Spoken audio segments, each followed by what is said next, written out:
ઉકળાટ પણ એટલો જ છે. જનતાનો આક્રોશ છે, ઉકળાટ છે, અને આ ઉકળાટ ગાંધીનગરની ગાદીએ ગુજરાતની જનતાને ગુમરાહ કરીને 30 વર્ષથી રાજ કરનાર એ સંઘીઓ સામેનો ઉકળાટ છે.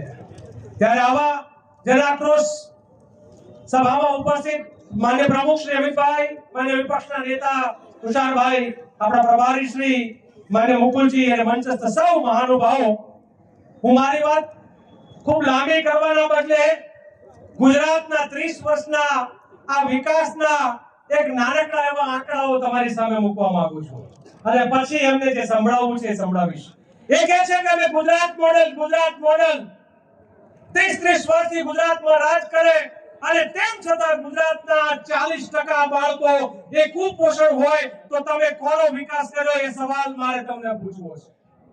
તમે કહો છો કે ગુજરાતનું મોડેલ, તો ગુજરાતના 50% બાળકો એ ખાનગી શાળાઓમાં ભણે, એટલે તમે શિક્ષણનો વેપાર કરી અને ગરીબોના બાળકોના અંગૂઠા કાપવાનો, એકલવ્ય બનાવવાનો જે ધંધો આદર્યો છે એનો તમારે હિસાબ આપવાની જરૂર છે. તમે કહો છો ગુજરાતનો વિકાસ, ગુજરાત મોડલ નથી, મોદાણી મોડલ છે. મોદી, અદાણી અને અંબાણી એ ભેગા થઈને જે ધંધો કરે એને મોદાણી મોડલ કહેવાય. આ મોદાણી મોડલના કારણે મારા ગુજરાતના ખેડૂતોના ખેતરોમાં એના દિલ ઉપર જે છે એ અદાણીના થાંભલાઓ તમે નાખો છો. મારી બેન દીકરીઓને તમે ઢસડીને ખેંચી જાઓ છો. તમને શરમ નથી આવતી? કયા ગુજરાત મોડલની તમે વાત કરો છો? ગાંધીનગરની ગાદીએ બેઠેલા આ 161 ને તો હું નહીં કહું, પણ એમાંના મોટા ભાગના આંકડાઓ ગુજરાતના ગૌચર ચરી જાય છે, અને એમ કહેવાની જરૂર છે કે તમે ગાય માતાના ગૌચર ચરી જાઓ છો. તમારાથી તો મોટા આંકડા કોણ છે ગુજરાતમાં? આ ગુજરાતના આ ભાઈ જિગ્નેશભાઈ હમણાં એક્સચેન્જ ફાઇલની વાત કરતા હતા. આ મને અમેરિકા સુધી નથી જવું જિગ્નેશભાઈ. મારા નળિયાની અંદર એ ભારતીય જનતા પાર્ટીની શિબિરમાં એ પોતાના ગળામાં કાર્ડ આપી અને બેન દીકરીઓ પર જે બળાત્કાર કરનારા હતા એ આ સંઘીઓ ના વાજપીઓ હતા, એટલે એને કહેવાય બળાત્કારી જનતા પાર્ટી. આવી બેન દીકરીઓ પર અને હું આંકડા આપીશ તમને મીડિયાના માધ્યમથી. ગુજરાતમાં રોજ બળાત્કાર કેટલા થાય છે એના આંકડા તમને મારે કહેવા છે. ક્યાં બેન દીકરીઓ સલામત છે ગુજરાતમાં?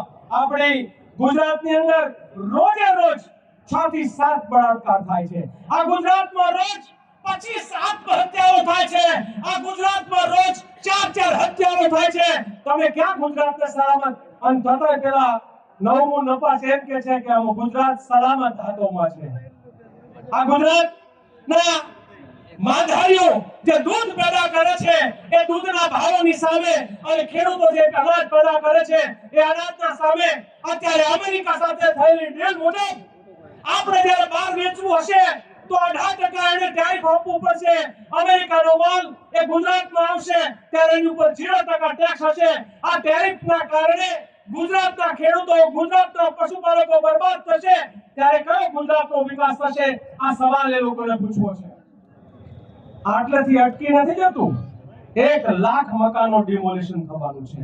અમારા ગુજરાતના ગરીબો કે જેના 2 પેઢી સુધી પરસેવો પાડી, કેશવનગરના ઠાકોર હોય કે ઓઢાના રબારી હોય કે પ્રીતમનગર કે આંબાવાડી વિસ્તારના લોકો હોય કે અંબાજીના હોય કે દ્વારકાના હોય, 2 પેઢી પરસેવો પાડે છે ત્યારે એક રહેવા માટેનું મકાન બને છે.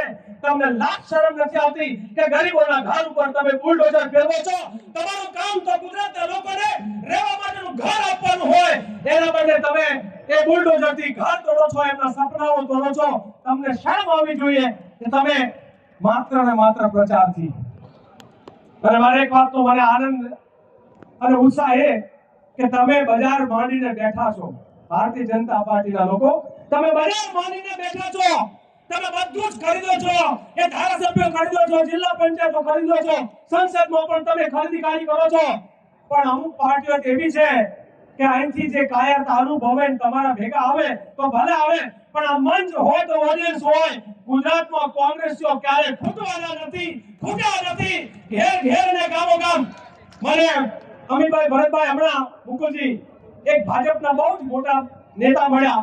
પૂર્વ મહાસચિવ એમણે કીધું હવે ભાજપના નેતાઓ આપણને કહે છે એ કોંગ્રેસીઓ તમે થોડા આક્રમક બનો તમારા 35% મત તો ગામડામાં એમ છે અમે લોકો મથી થયા થાકા પણ તમારા મત તૂટતા નથી કોંગ્રેસ સાથે જોડાયેલા લોકો આજે પણ અકબંધ છે આપણે માત્ર એના ઘાટ સુધી પહોંચવાની જરૂર છે આવનારા સમયમાં આપણે લોકો ત્યાં સુધી પહોંચીએ આ જ આશા અપેક્ષા છે સાથે સાથે મારે જે કહેવું છે ગુજરાતમાં